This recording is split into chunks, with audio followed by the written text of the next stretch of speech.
Salve, irmãos, a paz do Senhor.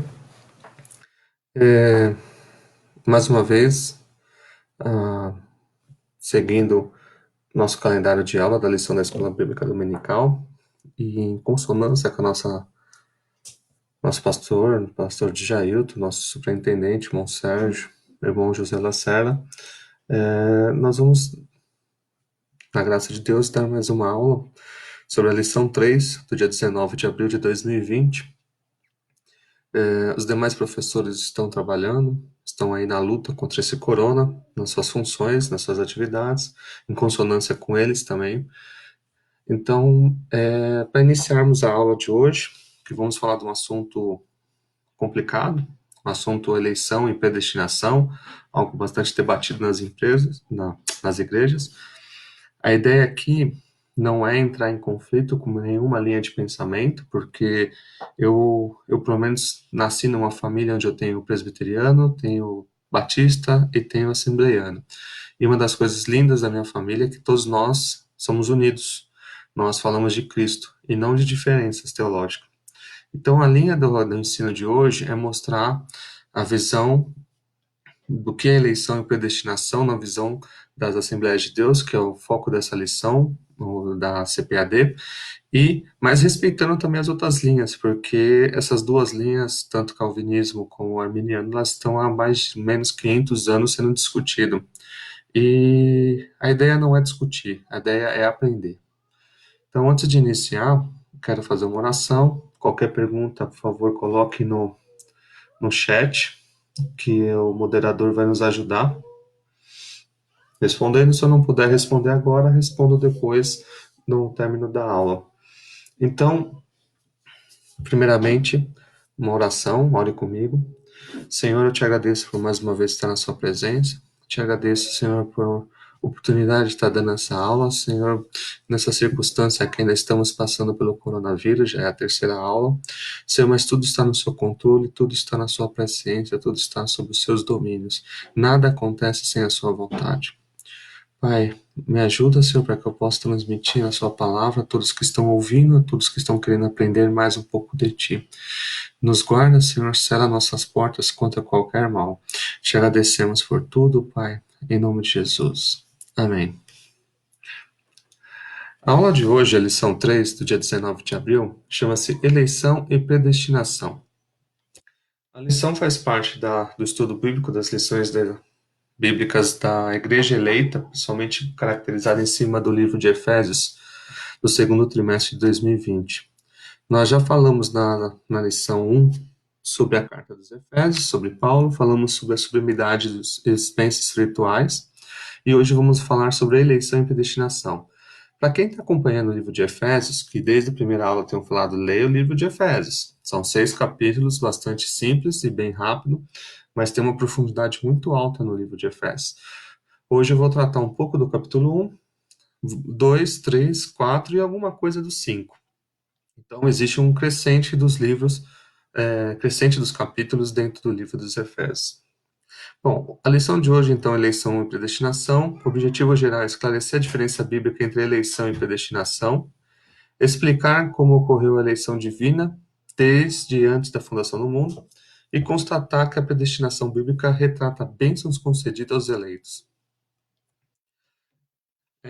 Abra sua Bíblia comigo, Efésios 1, capítulo 1, do versículo 4 ao 12. Versículo 4. Como também nos elegeu nele antes da fundação do mundo, para sermos santos e irrepreensíveis diante dele em amor, e nos predestinou para filhos de adoção por Jesus Cristo, para si mesmo, segundo o beneplácito de sua vontade, para louvor e glória da sua graça, pela qual nos fez agradáveis a si no amado. Em que temos a redenção pelo seu sangue, a remissão das ofensas segundo as riquezas da graça. Ele tornou abundante para conosco em toda sabedoria e prudência, e descobrindo-nos o mistério da sua verdade, da sua vontade, segundo o seu beneplácito que propuser em si mesmo, de tornar a congregar em Cristo todas as coisas, na dispensação da plenitude dos tempos, tanto as que estão no céu como as que estão na terra. Nele digo, em que também fomos eleitos, herança, havendo sido predestinados conforme o propósito daquele que faz todas as coisas, segundo o conselho da sua vontade, com o fim de sermos para louvor da sua glória, nós, os que primeiro esperamos em Cristo. Então, o texto áureo de hoje é: como também nos elegeu nele antes da fundação do mundo, para que fôssemos santos e irrepreensíveis diante dele em amor, e nos predestinou para filhos de adoção. Vou explicar isso. Por Jesus, para si mesmo, segundo o beneplácito de sua vontade. Efésios 1, versículo 3. A verdade prática é que, segundo a presciência, Deus elegeu e predestinou para a salvação os que criam e perseverariam na fé em Cristo. Então, o ponto central de hoje é que, segundo a presciência de Deus, vamos falar o que é presciência. Vou passar sobre 3 tópicos, vou tentar ser breve para não tomar muito tempo, mas vou falar sobre eleitos para uma vida santa e repreensível, vou falar sobre predestinados para o filho da adoção, a sublimidade do propósito divino na predestinação. Então, eleição e predestinação são palavras muito próximas e é necessário ter uma compreensão dessa doutrina de salvação, porque elas estão muito ligadas. Tem significados diferentes, tem interpretação, e a linha que nós vamos utilizar na aula de hoje, e respeitando todas as linhas, mas as linhas que eu vou usar é na linha armeniana. Existe a linha calvinista, existe a linha armeniana. As Assembleias de Deus, através dessa declaração de fé, elas utilizam a linha armeniana. Qual é certa e qual é errada? A questão não é essa. E também não vou entrar nessa discussão. Essa discussão só está há mais de 600 anos e não seria eu que vou conseguir definir isso. A questão é a seguinte: existem 2 linhas para que o irmão entenda, para que o ouvinte ensine, que é a linha calvinista e a linha armeniana. Todas elas utilizam fundamentos bíblicos e todas elas discutem entre si. E essa briga é tão antiga que até esses 2 defensores já se mataram em tempos antigos. Então, assim, primeiro princípio de um cristão, não crente. Crente qualquer um é. Cristão. Cristão não foi feito para ficar discutindo. Cristão foi feito para pregar o evangelho. Existem 2 linhas teológicas, respeito as 2, utilizo no momento a arminiana porque faz parte do foco da lição, mas também entendo alguns pontos do calvinista. E também não vou entrar nessa questão do que está certo e o que está errado. Eu vou buscar mostrar a linha armeniana. Nossa missão é pregar o evangelho. Uma casa dividida não subsiste. Jesus mesmo falou isso. Então, o estudo de hoje é conceito bíblico na interpretação pentecostal. Eleição e predestinação. Como eu falei, minha família tem todos os ministérios. E nem por isso a gente entra em conflito. Pelo contrário, a gente agrega, a gente converge. E o cristão ele tem que convergir e não dividir. A eleição divina. Eleição significa que você traz a ideia de escolha. Em Efésios 1, capítulo 1, versículo 4, Paulo menciona 3 aspectos de escolha.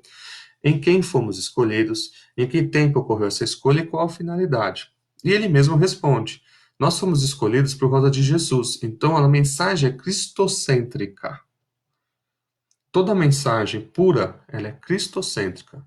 Nós não fomos escolhidos por mérito de alguém, não fomos escolhidos pelo nosso mérito, não é por causa do Papa, não é por causa do apóstolo, não é por causa do bispo, não é por causa da mãe, do pai, do irmão. Nós fomos escolhidos por causa de Cristo. Cristocêntrico. Para quê? Antes da fundação do mundo, Deus fez um plano de salvação para que todo aquele que nele crer fosse salvo.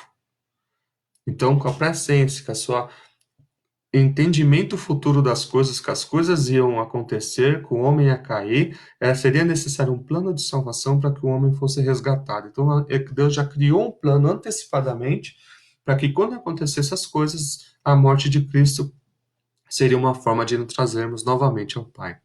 E qual o motivo disso? Para que a gente voltasse à santidade irrepreensível, para que a gente fosse cheiro agradável a Deus. Então, Deus criou um homem, mas já sabia que ele iria cair, então criou um plano antecipadamente de salvação para que quando o homem caísse, se ele aceitasse, voltar. Então, estamos falando de duas coisas que parecem opostas, mas no mistério de Deus não são. Nós estamos falando de livre-arbítrio e, ao mesmo tempo, de soberania. A livre-arbítrio e soberania, apesar das duas existirem, elas não entram em colisão. Deus consegue ter a sua soberania e presciência do futuro e, ao mesmo tempo, permite o livre-arbítrio. Vamos ver isso biblicamente. Então, a eleição ocorre somente em união com Jesus Cristo. Ninguém é eleito sem estar com Cristo Jesus. Ninguém consegue ser eleito sem Cristo Jesus. Nossa declaração de fé demonstra, e é a linha armeniana que defende, que desde a eternidade, antes da fundação, segundo a sua presciência, Deus criou uma igreja eleita. 1 Pedro 1:2. Vamos na Bíblia. 1 Pedro, capítulo 1, versículo 2. Eleitos segundo a presciência de Deus Pai, em santificação do Espírito. Então, fomos eleitos, fomos santificados do Espírito para obediência e aspersão do sangue de Jesus Cristo. Então, nós fomos lá no início do mundo, através da salvação em Cristo Jesus, da aspersão do sangue dele, eleitos para que possamos chegar perto ao Pai. Então Deus montou um plano de salvação antes de tudo acontecer, para que o Espírito Santo nos purificasse, para que através de Cristo pudéssemos chegar ao Pai.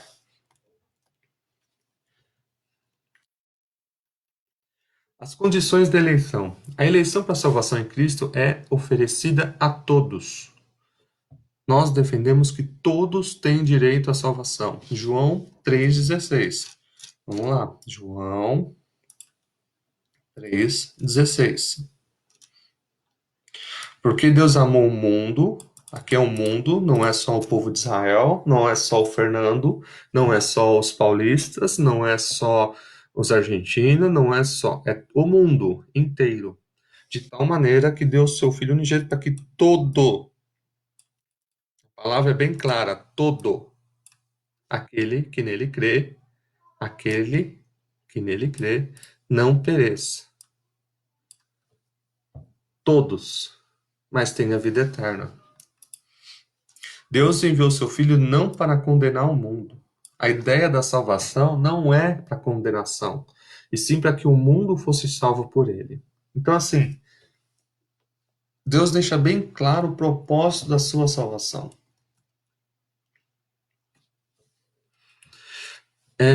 Então, de acordo com o seu prévio entendimento, a pessoa que se arrepende, Deus, lá no início da fundação do mundo, através de Jesus Cristo, através do Espírito Santo, a Trindade, já havia que, através do arrependimento no sacrifício de Cristo, levaria a pessoa ao arrependimento, à fé e voltaria à comunhão com o Pai.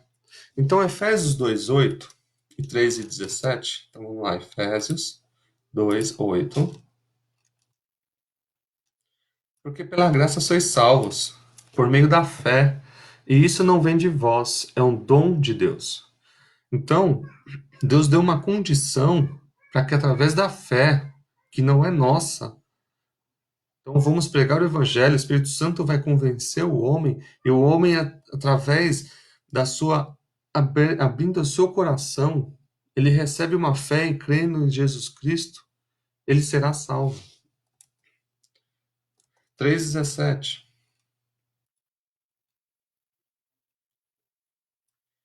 Para que Cristo habite pela fé nos vossos corações, a fim de estar arraigados ou enraizados e afundados em amor. Então, através da fé em Jesus Cristo, nós somos salvos.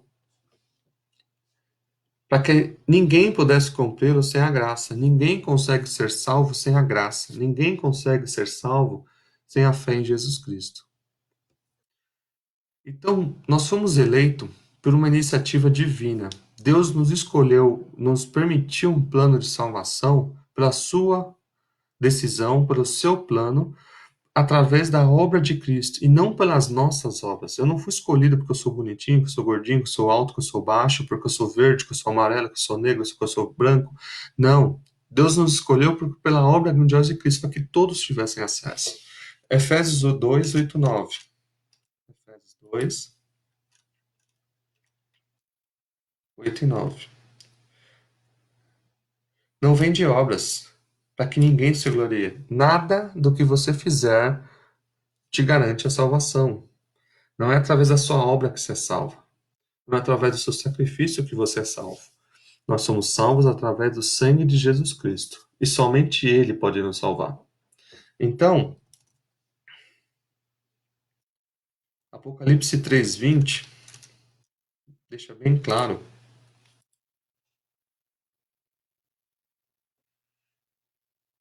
3:20.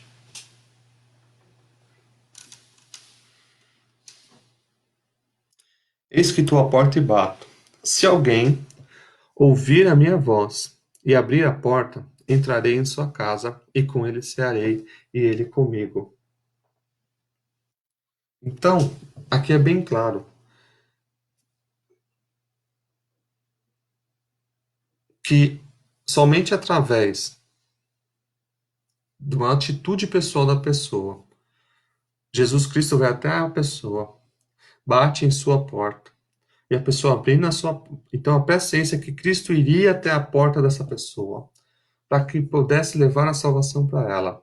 E assim, no momento que ela abrir aquela porta, ela estaria salva. E o Senhor entraria na casa dela e cearia com ela, como está escrito na palavra. Então, fomos eleitos por uma iniciativa divina. Jesus vai até a sua porta. Ele bate na sua porta. Ele leva, através dos seus mensageiros, a palavra até você. Ele leva os seus missionários através. Ele quer que você seja salvo. E ele bate lá na tua porta. Se você abrir a porta, ele entra. Se você não abrir a porta, ele vai bater em outro lugar.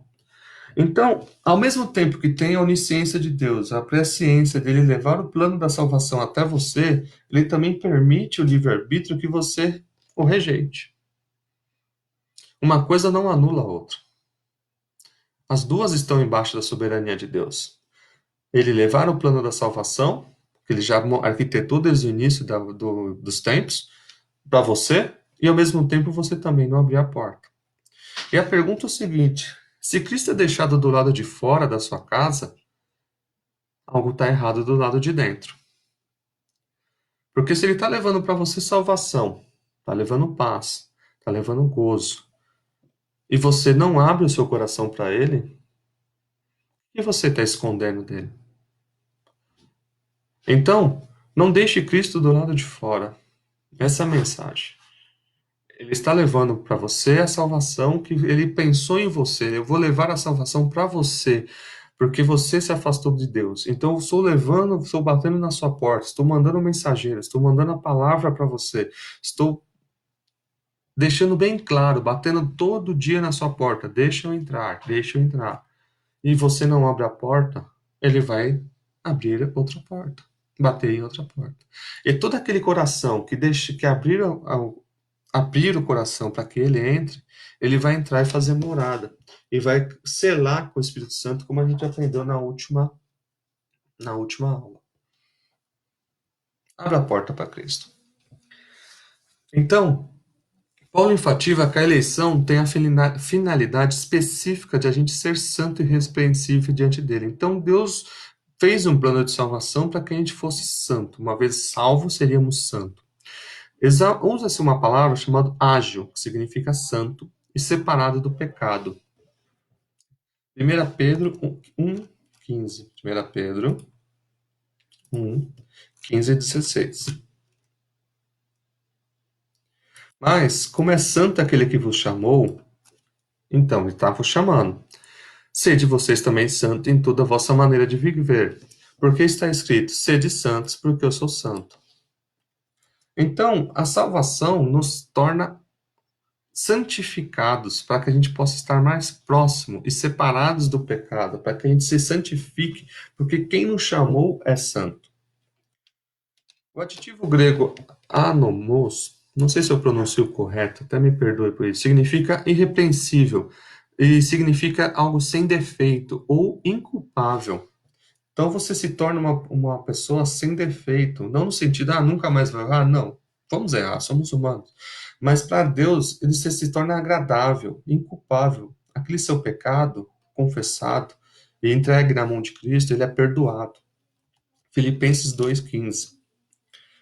Filipenses 2,15. Por isso, todos quantos já fomos perfeitos, sintamos isso mesmo. E, se sentis alguma coisa de outra maneira, também Deus vos revelará. Por isso, todos quantos já somos perfeitos, o Senhor nos aperfeiçoa, nos limpa, nos tira a nossa culpa, tira aquele peso das suas costas, aquela sensação de medo quando você vai dormir, sabe? Aquela sensação de alguém te perseguindo, coisas que acontecem quando você não tem o Espírito Santo dentro da sua casa, que é o seu templo, que é o seu corpo. Quando o Espírito Santo está com você, você só sente paz e amor. A maior maneira, e isso já me perguntaram uma vez na aula, antigamente você viu o manifesto do Espírito Santo através de uma coluna de fogo na frente do povo ou de uma grande milagre. Mas como a gente vê o Espírito Santo? Ver o Espírito Santo através dos frutos do Espírito que o crente faz. E como nós sentimos o Espírito Santo através da paz. Ele nos dá paz. Enquanto o mundo está com medo de um coronavírus, o cristão verdadeiro está com o Espírito Santo e fala assim: calma. Aquele que habita no esconderijo do Altíssimo, na sua sombra descansará. Então, o verdadeiro cristão tem paz.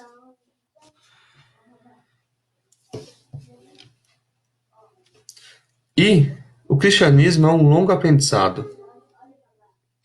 É um longo aprendizado. Primeiro você começa a entender que você tem uma identidade. Aí a Bíblia te ensina que você tem que ter autoestima. Você tem valor. Deus não fez um fracassado, Deus fez o seu filho. Depois, você começa a entender os conceitos de Deus. Depois você começa a ter uma confiança em Deus. Depois você tem a entrega total. Tudo que você é, tudo que você acredita, você entrega em Deus. Depois você tem a obediência. Depois da obediência, você tem o silêncio do coração. E depois do silêncio do coração, você tem a parte de conversão, onde você começa a converter, você tem a santificação. Então, através de Cristo, através da conversão, através do ensinamento da palavra, você começa a converter o seu corpo, o seu espírito, a sua mente, e você começa a ter o processo de santificação, onde você começa a ter a determinação de chegar o mais próximo de Cristo. E você começa a viver em santidade. E a partir desse momento que você entendeu que você está crescendo, você deixou de ser uma pessoa que sem identidade, sem autocontrole, sem autoestima, que sem confiança em Deus, você começa agora a ter autodeterminação. Você é uma pessoa capacitada pelo Espírito Santo para que você possa viver a santidade em Cristo Jesus. E essa vivência em Cristo Jesus te impulsiona a evangelizar. Porque você já sabe o seu papel, você já sabe a sua identidade, você já tem paz no coração, você já entende que você precisa carregar a sua cruz e você começa a evangelizar, você começa a fazer as boas novas, com um único foco e objetivo cristocêntrico, que é o céu. Essa escada eu achei fantástica, que eu achei na internet, ele demonstra todo o crescimento da pessoa em Cristo Jesus. Então, mostra as etapas, desde o aprendizado do novo homem até o processo de santificação. E é um processo contínuo, é um crescimento contínuo. Então, assim, leia a palavra, aperfeiçoe-se, converta-se dos seus caminhos errados. A palavra genuína, ela te incomoda. Que nem nosso querido professor Vinícius fala assim, se permita ser confrontado. Se permita aprender, tenha a humildade de falar que está errado. Às vezes você está errado. E eu, quando leio a Bíblia, eu percebo que muitas vezes eu estou errado. Estou errado na maioria das vezes. Porque o que a Bíblia está escrito, a palavra de Deus está escrito para a minha vida, mostra o quanto eu erro. Quem lê a palavra entende o quanto a gente é pó. E sem a graça de Deus, sem a misericórdia de Deus, nós não conseguimos chegar sozinhos.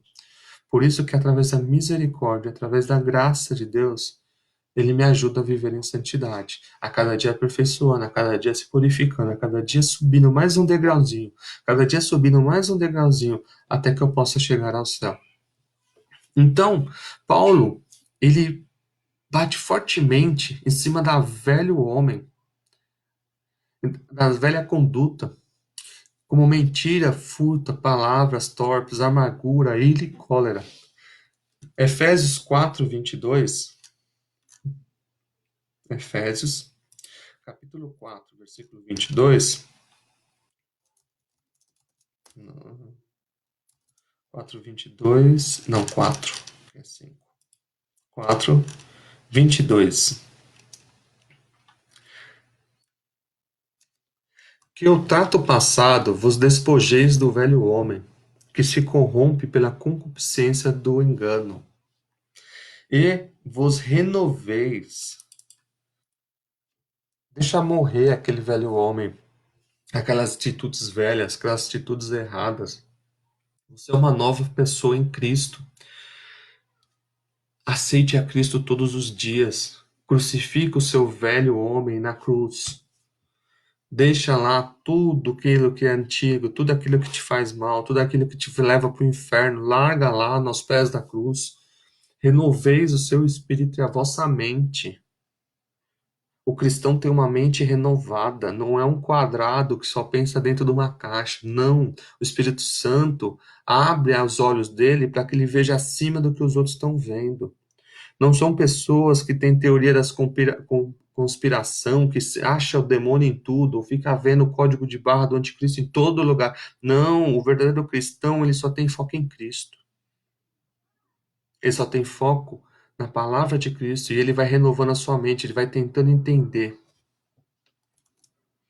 28. Aquele que furtava, não furta mais. Vai trabalhar. O evangelho ensina o trabalho.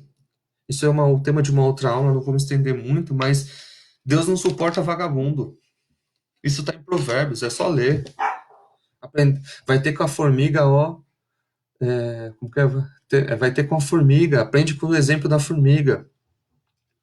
Fazendo o que é bom com as suas mãos, para que tenha que repartir com o que tiver necessidade. Deus ensina assim: para de furtar. E furto aqui não é só o bandido, não. Furto também são as pequenas corrupções. Aquele gatonete, aquela pedido de auxílio emergencial, sendo que você já tem outra renda. Pedido de cesta básica da igreja, sendo que você consegue comprar a sua. Aquele negócio mal feito que o carro vale 10 mil e você quer vender por 20. Isso é furto. Sonegação de imposto, do imposto de renda. Tirar dinheiro do caixa. Então, pequenos furtos, pequenas corrupção. A gente acha que corrupção é só aquele político que roubou milhões da Petrobras. Não. Existem pequenas corrupções, aquele troco a mais que o feirante te deu e você não devolveu. Ou aquela conta que alguém te prestou dinheiro e você não pagou. Então, o verdadeiro homem, ele não faz isso. Aquela dívida que está lá e ó, e você quer que passe 5 anos e negative no Serasa. Não.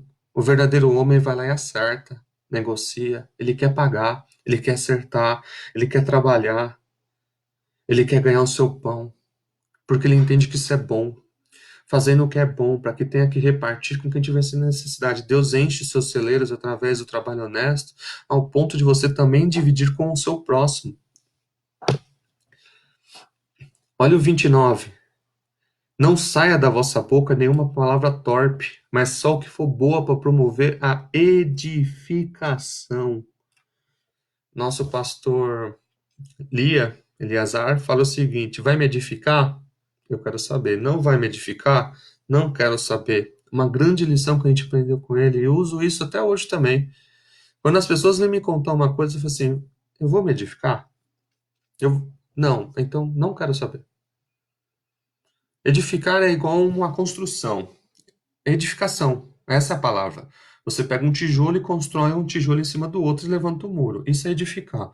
Então, isso é promover o crescimento. Aquelas palavras, aquele assunto, aquela imagem, aquilo vai te crescer, aquilo vai te evoluir como pessoa, vai te crescer como cristão, vai te construir como um cristão mais maduro ou vai te perder a santidade? Então, se afasta. Fugir da aparência do mal, para que dê graças aos que ouvem. Ande em meios saudáveis. Se você tem aquela roda de amigos que só fala palavrão, se afasta. Aquilo não pertence a você. Não entristeçai o Espírito Santo, no qual está selado. Ele está dentro de você. Aonde você for, você está levando o Espírito Santo. Aonde você for, ele está junto, porque você está selado com ele. Não entristece ele. 31. Toda amargura, sabe aquele sentimento ruim? Inveja, raiva, a ira, a cólera, gritaria. Ah, para de gritar. Isso não pertence mais ao novo homem. Blasfêmia, fica falando coisa contra Deus. Malícia, sejam tiradas dentre vós. O verdadeiro cristão não tem mais amargura, ele não sente raiva, ele não sente inveja mais do próximo, ele não tem ira. A Bíblia ensina: irais, mas não pecais. Não ponha aqui, ó. Irai-vos e não pequeis. Não ponha o sol sobre a vossa ira. Você pode até ficar bravo, mas não deixa acabar o dia bravo. Se põe o sol, é o final do dia. É o pôr do sol. Não deixa a sua ira chegar até o final do dia. Não deis lugar ao diabo. O novo homem não dá lugar do diabo, não dá motivo. Não dê motivos pro diabo. Então, reflita sobre isso. Se você tem amargura, se você fica irado por qualquer coisa, tudo te irrita, tudo te irrita. Você é colérico, qualquer coisa tem como se fosse um gatilho de uma arma, qualquer coisa já dá aquele tiro, já se explode. Começa a gritar que nem um doido, onde seus vizinhos falam assim: nossa, esse é crente, né? Cristão não é crente. Fica gritando, que nem louco. Fica falando blasfêmia. Tem malícia, tudo que fala tem um duplo sentido sexual, todo o negócio tem uma conotação maliciosa. Isso tem que ser tirado dentro de vós. Então, Paulo nos ensina a apresentar a Deus uma igreja gloriosa, sem mácula, sem ruga, santa e irrepreensível. No 5:27, não obstante somente o Espírito Santo, mas o cristão um novo estilo de vida. Frutos do Espírito, Gálatas 5:22, paz, mansidão. Você quer saber o que é certo? Gálatas 5:22. É só ler. E os frutos do Espírito é paz, mansidão, longanimidade, temperança. Tá lá, lemos na última aula, pode ler novamente. Leia todo dia. Cultive os frutos do Espírito. Então, é um processo contínuo de santificação até a glorificação final. Todos os dias nós temos que nos santificar, não nos glorificar, nos santificar em Cristo. Quanto mais eu chego perto de Cristo, mais a sua santidade reflete em mim e eu sou santificado. 2 Coríntios 3:18.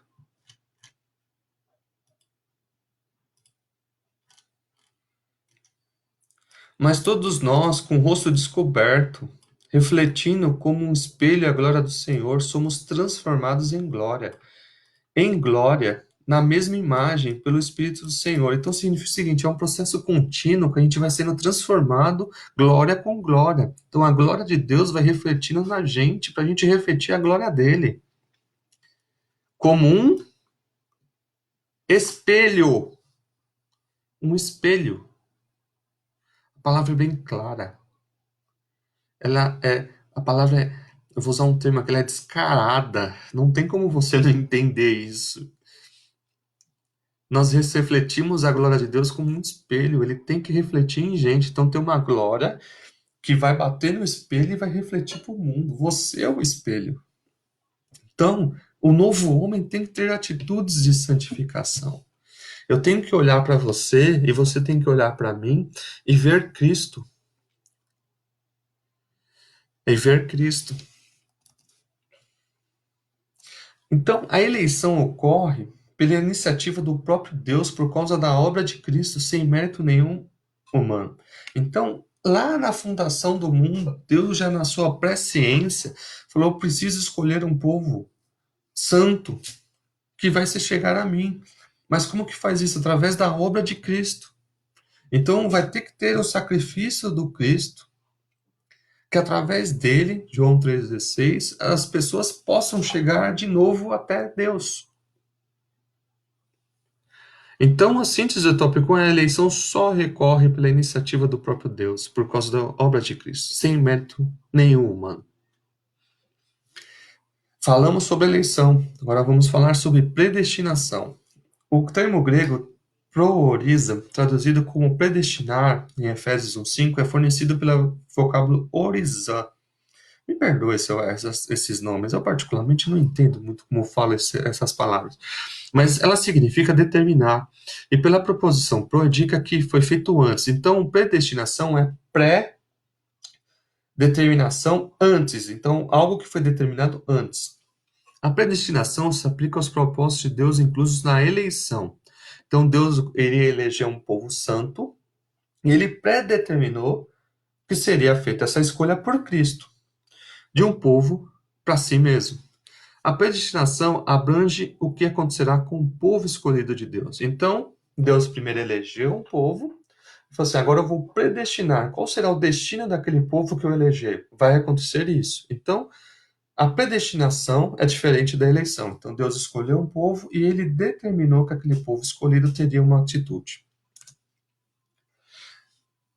Na nossa declaração de fé, da linha arminiana, a declaração ensina que a predestinação dos salvos é o conhecimento prévio de Deus, daquele que, diante o chamamento do Evangelho, receberam a Cristo, Salvador pessoal, e perseveraram na fé. Romanos 8, 29 e 30. Então vamos lá, Romanos 8,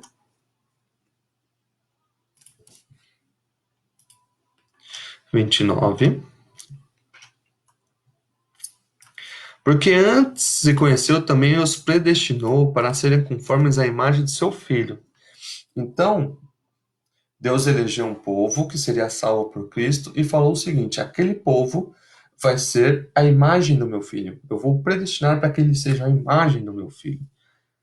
E eu vou justificá-los. Aqui, ó. E a esses também justificou.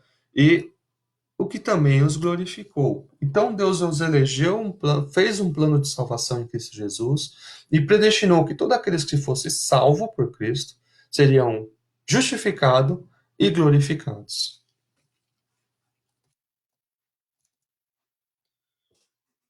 30. Faltou 30. Cadê 29? 30. É isso mesmo. Então, a vontade de Deus é reconciliar seus pecadores e tornar seus filhos. O propósito da eleição, o propósito da predestinação é tornar as pessoas filhos, como filhos de Deus, e todo dia está mais parecido com o Pai, a imagem. A coisa mais bonita é você ter seus filhos e você identificar neles as suas características. Eu falo que eu tenho duas filhas e eu fico assustado, às vezes. Que eu vejo elas fazerem atitudes que eu faço, tanto boas como ruins. Eu falo: Jesus, é minha cópia. É muito difícil eu brigar com a minha filha de uma coisa que ela está fazendo que eu mesmo faria. É um conflito assim complicado, mas é gostoso. E isso significa assim, característica de filho parecido com o pai. Eu brigar, por exemplo, a minha filha não jogar tanto videogame, sendo que eu sou amante de videogame. É um conflito para mim que vocês não têm noção. Mas é gostoso ver isso, porque ela é meu reflexo, as minhas atitudes, é um pouco de mim. É a mesma coisa. Nós somos filhos de Deus e Deus quer ver em nós as suas características. Então, aqui tem as duas linhas, o do calvinismo e arminiano. Calvino foi um estudioso da França de 1509 até 1564, morreu novinho, morreu com 59 anos, né? 56 anos, se não me engano. Estou meio ruim de conta. E Jacó Armínio foi um outro estudioso, um outro teólogo, que viveu na Holanda entre 1569 até 1609, um pouquinho depois, né, de Calvino.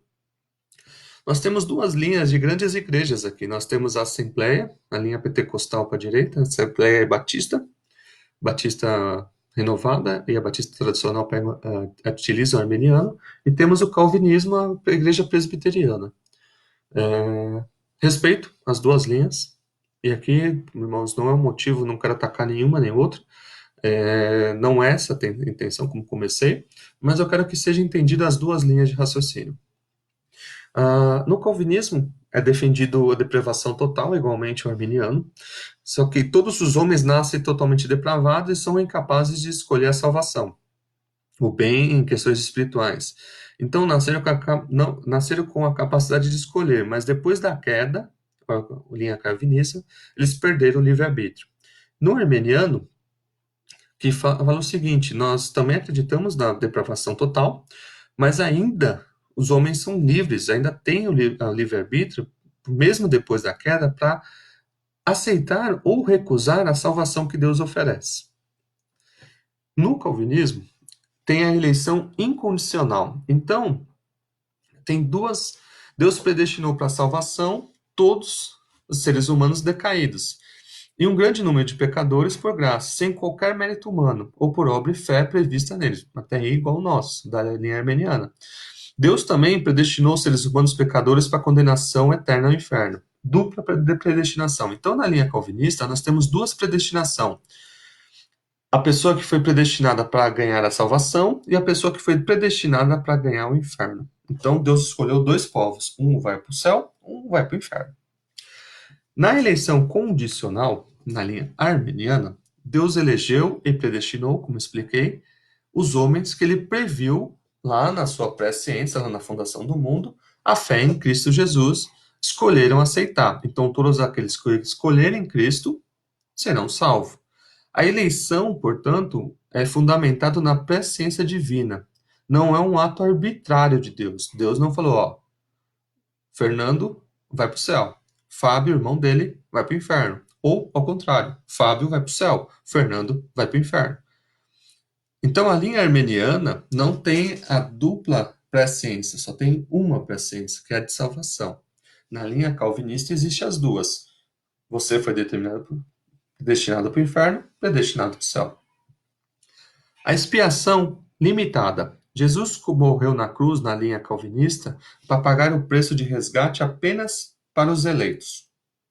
Ele não morreu por todos os homens. No arminiano, a expiação é ilimitada. Jesus Cristo morreu na cruz para pagar o preço do resgate a todos os homens. Todo mundo. Todo mundo que até vai nascer até a volta na grande volta dele. Todos os homens que existiram ou irão existir, Deus morreu por todos. Jesus Cristo morreu da cruz por todos. Então essas são as grandes diferenças entre as duas linhas. Graça irresistível. Na linha calvinista, fala que o homem não consegue resistir ao Espírito Santo. Uma vez que o Espírito Santo vai lá, infunde nele a fé salvadora, a pessoa não consegue resistir e ela é salva.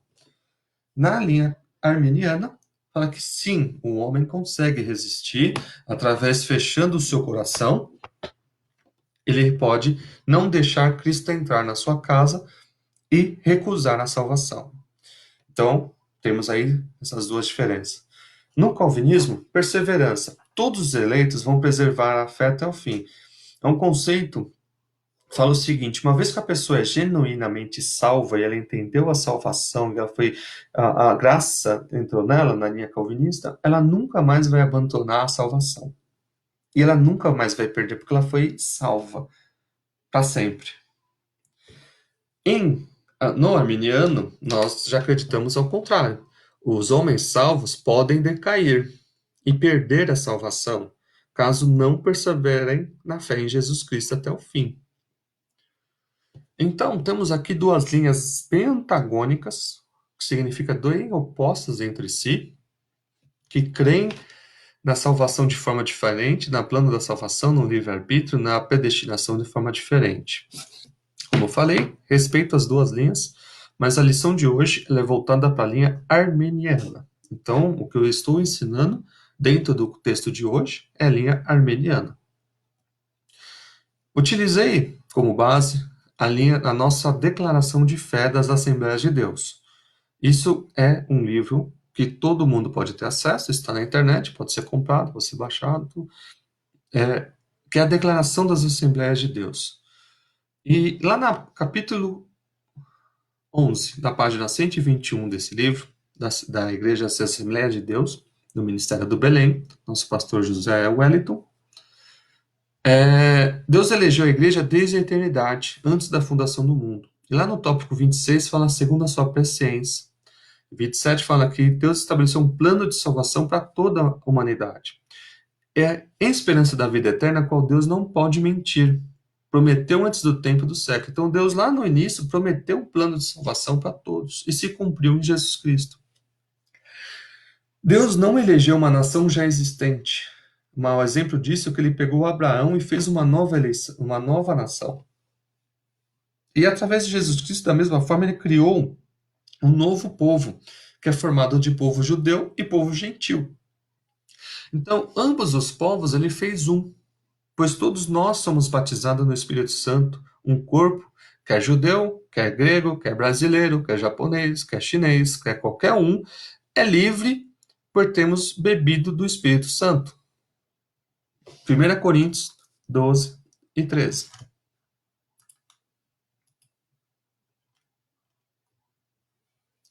Pois todos nós fomos batizados em um Espírito, formando um corpo, quer judeu, quer grego, quer servo, quer livre. Então todos nós estamos no mesmo corpo no Espírito Santo. Então, portanto, a nossa eleição vem de Deus. Sabemos, até Paulo fala assim, sabemos, amados irmãos, que a vossa eleição é de Deus. 1 Tessalonicenses 1,4. Na Igreja de Cristo, judeus e gentios são co-herdeiros da salvação em um único corpo. Então, nós somos eleitos por Deus em Cristo Jesus, através da sua predestinação, nos predestinou à salvação para aqueles que se manterem em fé. Paulo é o único escritor no Testamento que emprega o termo adoção. Adoção é bem claro hoje para os nossos dias, mas o judeu não sabe o que é isso. Não existia adoção para o judeu. Adoção era uma prática romana. Não existia no sistema legal você poder adotar um filho. Mas isso era muito comum no Império Romano. E perfeitamente conhecido também entre os gregos. Então, Paulo enfatiza que Deus adicionaria no plano da salvação a adoção dos eleitos como os filhos, segundo o beneplácito da sua, segundo a sua própria vontade. Então, ele assinala aqui o amor de Deus, Pai, em nos adotar. Então, ele fala lá em Efésios 2, 4, 5. No outro tempo, a gente era estranho, era inimigo, estávamos reconciliados. Agora estamos reconciliados com Ele em Cristo e somos seus filhos. Então, Deus nos adota como filho. Colossenses 1, 21. Colossenses 1, 21. Não, tá errado. Romanos 8, 17. Romanos 8, 17. Aqui, esse mesmo. E se nós somos filhos, logo somos herdeiro, também herdeiro de Deus, e co-herdeiro de Cristo. Se é certo que nós com ele padecemos, para que também com ele sejamos glorificados. O que Paulo está mostrando? Nós agora somos filhos e temos todos os benefícios de filhos. Somos herdeiros das mesmas bênçãos, da mesma herança que Cristo Jesus. E por isso que se ele padeceu, nós também padecemos. E também, se ele vai ser glorificado, nós também seremos glorificados. Não sentando ao trono ao lado direito do Pai, mas sim ser santificado, ter um novo corpo, entrar em glória, a comunhão com Deus. Então, se do mesmo jeito que Cristo pode chegar ao Pai como filho, nós podemos chegar a Deus como filho, da mesma forma. Porque somos co-herdeiros, somos adotados. A posição nos é imerecida. A gente não fazíamos parte da família, éramos estranhos a Deus, mas tudo aprove a Deus fazê-lo assim. Então, Deus criou o ser humano para estar em comunhão com ele. E mesmo a gente lá no Adão, lá no o ser humano pecando, quebrando essa corrupção, Romanos 3:23 fala que todos pecaram e foram separados de Deus, foram destituídos da glória de Deus, Deus mesmo assim nos reconciliou, nos adotando como escolhidos. E Efésios fala isso. E ele usa a analogia da sociedade romana para mostrar como que funciona isso. Assim, quando você vira filho, então vamos lá, eu tenho duas filhas, quero adotar um filho. Eu vou lá no sistema, pego uma criança e agora eu falo assim, você vai ser meu filho. Ele chama José, então você vai ser agora, a partir de agora, José da Damos. Você vai ter o meu sobrenome. Você vai ser o meu herdeiro. O dia que eu morrer, a herança vai ser dividida agora em três. Quatro, porque tá vindo mais um. É, Então, você vai ter direito ao meu nome, vai ter direito ao meu sobrenome, você vai ter direito à minha herança. Isso que um filho adotado recebe. É a mesma coisa a filiação divina. Deus nos predestinou uma bênção. Então, assim, ele elegeu um povo através de um plano da salvação e falou assim: bom, aquele que aceitar Cristo, todo aquele que aceitar, João 3,16, eu estou dando para ele também um nome, estou dando uma herança e também estou dando uma glória para ele, que é a glorificação em Cristo. Então, nós ficamos igual à imagem de Cristo, porque a gente se tornou filho. Então, Deus nos predestinou bênçãos de filho, um novo nome, uma nova imagem. Romanos 8:29. Cadê? É o que eu acabei de ler, né? 29. Porque os Deus conheceu, também nos predestinou para que sejam conforme a imagem do seu filho, a fim de que ele seja o primogênito entre muitos irmãos. Então, ele nos coloca na mesma condição de Cristo. Eu tenho meu único filho, Jesus, mas agora ele tem vários irmãos que são adotados. Olha isso. Olha o quanto isso é santo. A fim de que ele seja o primogênito. Então, Jesus Cristo é nosso irmão mais velho, filho de Deus, e nós somos os filhos adotados, que pertencemos à mesma herança.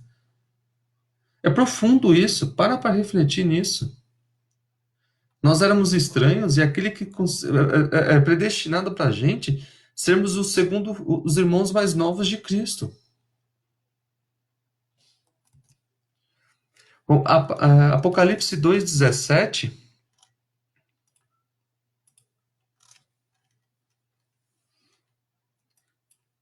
Quem tem ouvido, ouça o que o Espírito diz às igrejas. Ao que vencer, condição, darei eu a comer do maná escondido. Dar-lhe-ei uma pedra branca e na pedra um novo nome. Aí, ó, somos adotados. Vamos ganhar um nome escrito, o qual ninguém conhece senão aquele que o recebe. Então, fomos eleitos na salvação em Cristo para podermos ser co-herdeiro com Ele, porque nós temos a predestinação de ser co-herdeiros, sermos filhos. Deus concede a redenção e a remissão dos pecados a todos. Estabelece comunhão com o pecador, dando o direito de clamar Abba Pai. Gálatas 4:6. Gálatas 4:6. Porque sois filhos, agora você é filho. Deus enviou aos vossos corações o Espírito do seu Filho, que clama Abba Pai. Então, como filho, e isso eu vou deixar bem claro para os irmãos entender, para todo que está me ouvindo, você não precisa de intermediário. Ninguém, nem pastor, nem presbítero, nem apóstolo, nem santo, nem santa, nem guia, nem ninguém, profeta. Você não precisa de intermediário. Meu pai, Walter da Damos, eu não preciso de porta-voz para falar com ele. Eu chego, oi pai, tudo bem? E aí, vamos conversar. Chego na casa do meu pai, a gente se alimenta, tomo café com ele, como da mesa dele. Intimidade.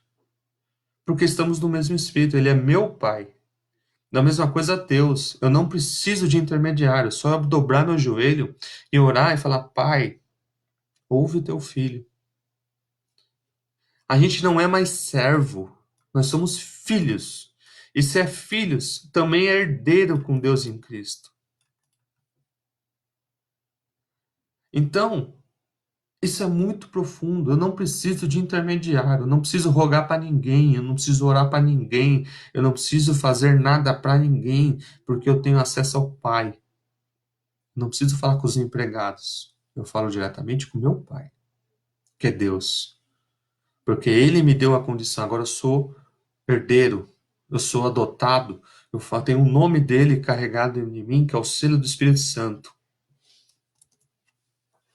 Então passamos a ser dele e co-herdeiros em Cristo nas promessas de Abraão.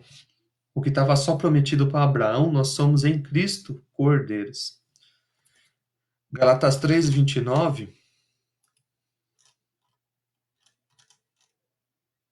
E se sois de Cristo, então sois descendência de Abraão e herdeiro da mesma promessa.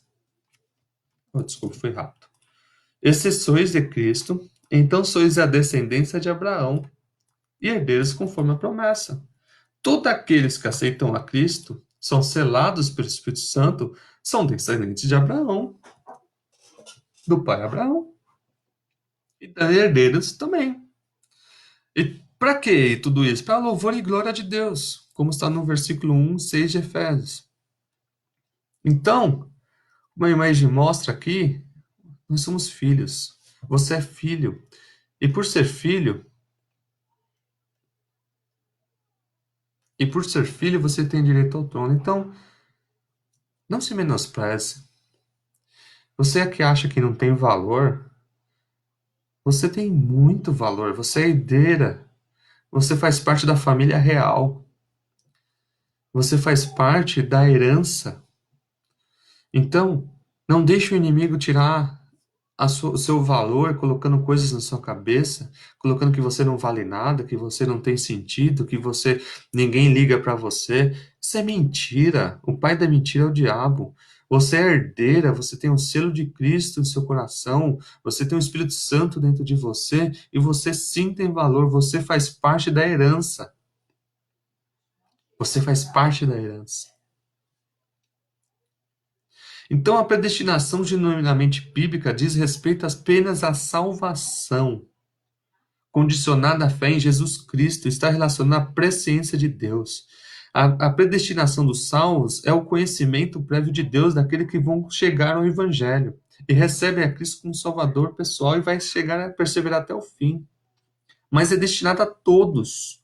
Mas Deus, na sua soberania, sabe quem vai chegar.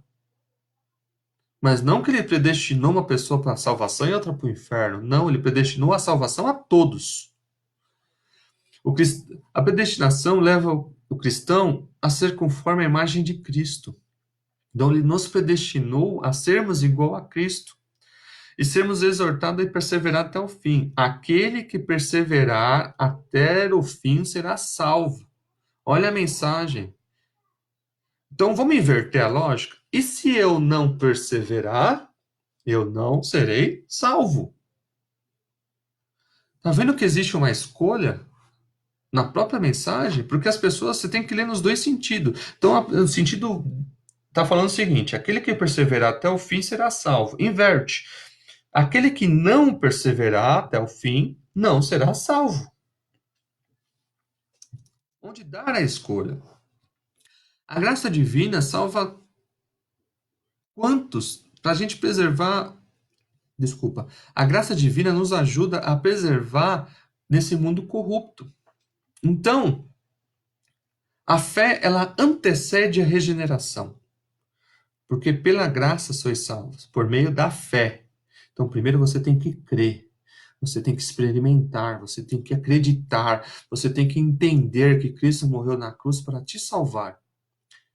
E esse entendimento não vem de você, é dom de Deus. Então, o Espírito Santo, quando a palavra chega em você, você começa a entender a palavra, o Espírito Santo começa a falar assim: quem te salva, quem te purifica, quem te muda é Cristo Jesus. Aí você começa a entender, você começa a ter fé, você começa a acreditar. E por meio da fé. E Marcos 16 fala o seguinte: aquele que crer e for batizado, declaração pública, que a gente já ensinou nas outras aulas, será salvo. Aí o inverso: mas quem não crê será condenado. Romanos 10:9: se com a tua boca confessares a Jesus em teu coração creres que Deus o ressuscitou dos mortos, serás salvo. A salvação é só isso. É você falar assim: eu creio em Jesus Cristo. Através da palavra que está sendo pregada, o Espírito Santo está entrando no seu coração e te convencendo e te questionando. E se isso produzir, se a sua terra for fértil, como na palavra do semeador, e tiver uma terra boa, agradável a receber a palavra vai cair, fazer raízes e vai dar frutos. Eu quero aceitar Cristo, como que eu faço? Simples. Ajoelha onde você está, fala: Pai, eu creio em Ti. Eu creio na Sua salvação. E somente em Ti, Cristo Jesus, eu sou salvo. Eu aceito Jesus Cristo como meu único e suficiente Salvador. Após você terminar essa oração, o Espírito Santo vai entrar em você. Ele vai entrar em você. E vai começar a fazer a limpeza em você e vai te selar com o seu Santo Espírito, falando que agora você é herdeiro, você é adotado no reino dos céus e você vai ser o cordeiro em Cristo das glórias.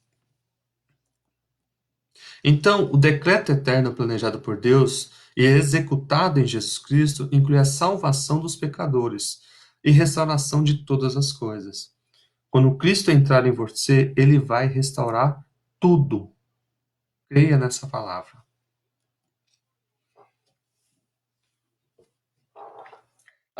Para encerrar o capítulo 3, a predestinação não coloca ninguém em condenação eterna, não predestinou ninguém ao inferno. Deus não predestinou ninguém para o inferno. Pelo contrário, ele quer que todo mundo seja salvo. Porque seria uma injustiça muito grande, e principalmente na perseverança, na ótica de um grande juiz, já as pessoas nascerem condenadas ao inferno. Então imagina no número mágico que aquele bebê, ou eu, ou você, Deus já condenou ao inferno. Então não importa o que eu faça, eu já vou para o inferno. Não, não é isso. Deus nos predestinou à salvação. E nos deu um meio para a salvação. E deseja que todos se arrependam dos seus maus caminhos. Atos 17, 30. Atos, versículo 17 e 30. Mas Deus, não tendo em conta os tempos da ignorância, não tendo em conta, ele não liga seu tempo de ignorância, anuncia a todos os homens, em todo lugar, que se arrependam. Porque tem determinado um dia em que com justiça há de julgar o mundo, por meio de um homem que o destinou, e disso deu certeza a todos, ressuscitando entre os mundos.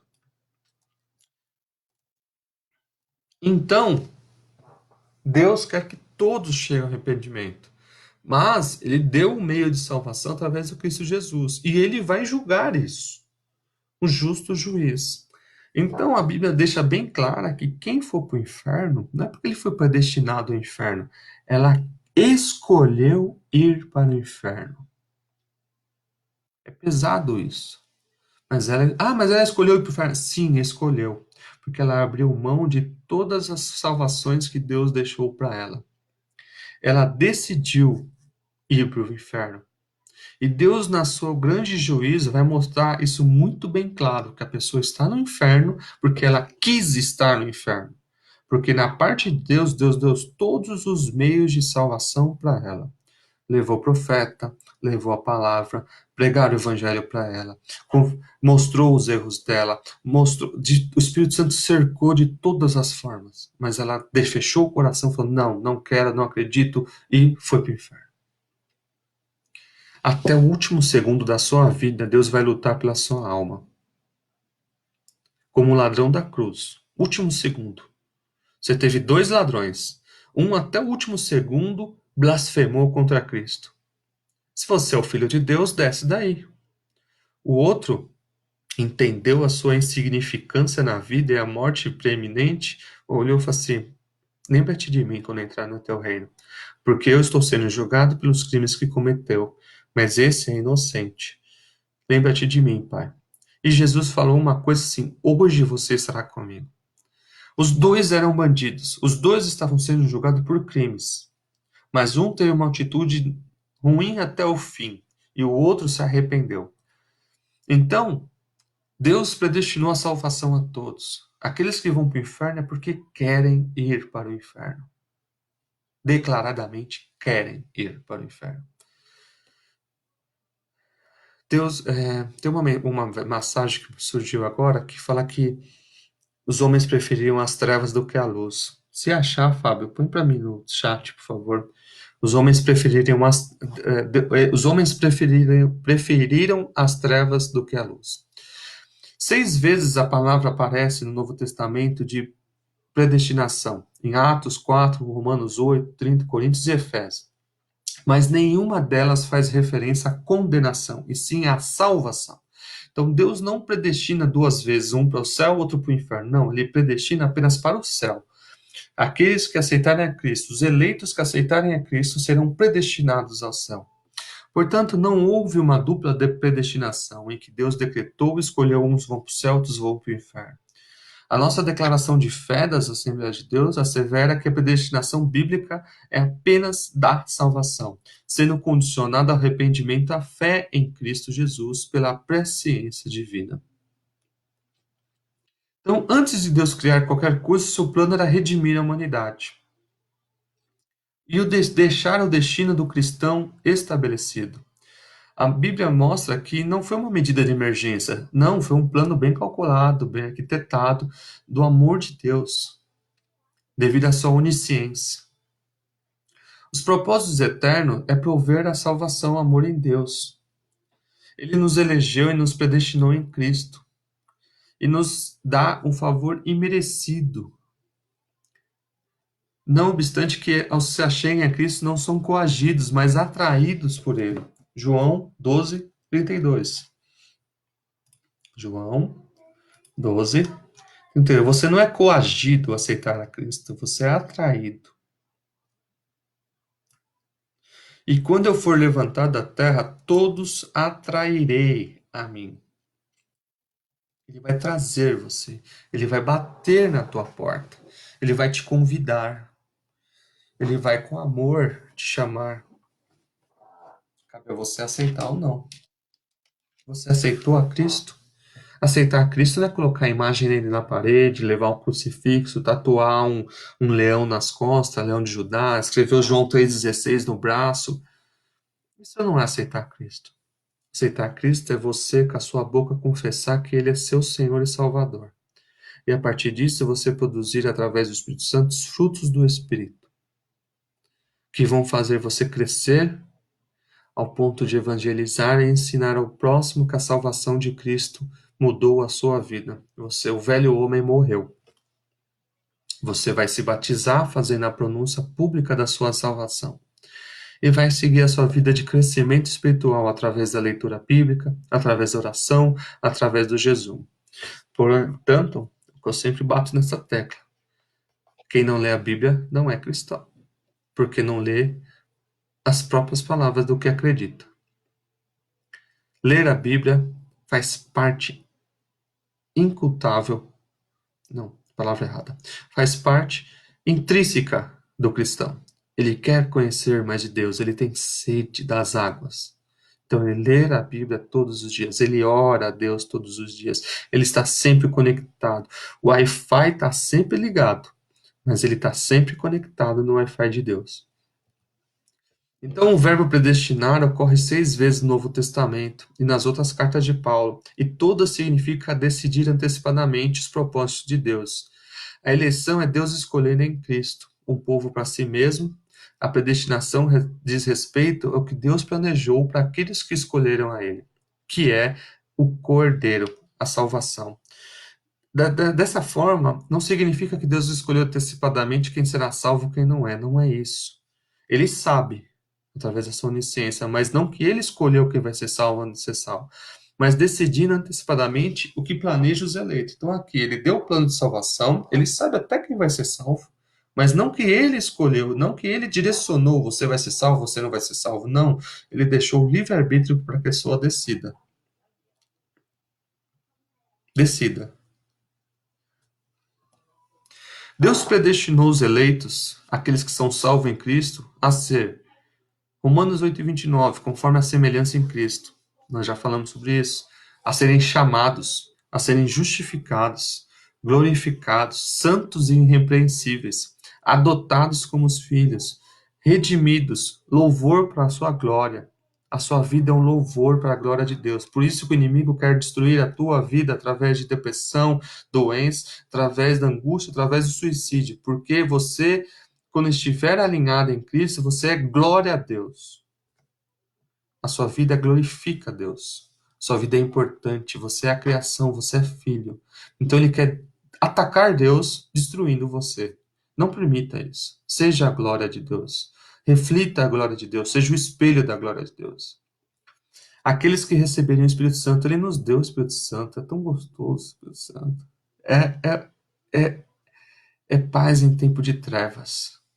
Todo mundo com medo de um vírus e você em paz. Porque a tua casa está selada. Nos seus umbrais da sua porta tem o sangue de Cristo e dentro de você tem o Espírito Santo. 1000 cairão ao seu lado, 10.000 à sua direita e você não será abalado. Salmo 91. Quem tem o Espírito Santo está em paz.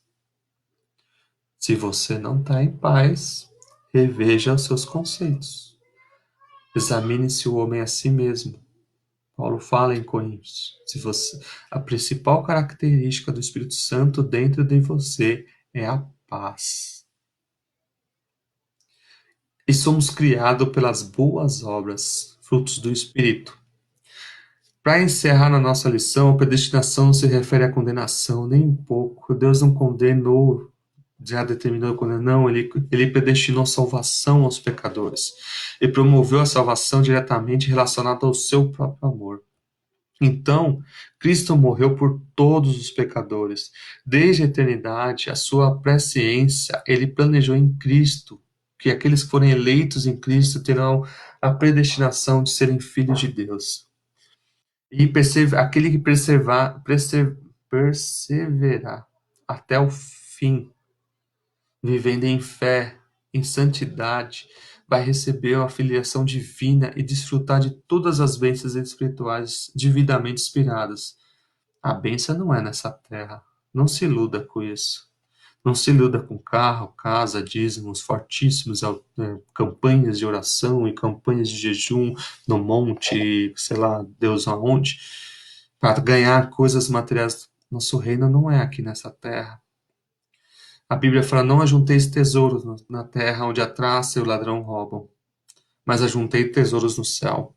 O cristão verdadeiro sabe que a bênção dele não é aqui na terra. Posso até ter carro, casa, isso não impede de eu viver, mas eu tenho que trabalhar para ter isso, eu tenho que estudar para ter isso. Não são de graça, tem um preço. Provérbios ensina isso muito bem. Leia Provérbios que lá ensina como você ter seus bens.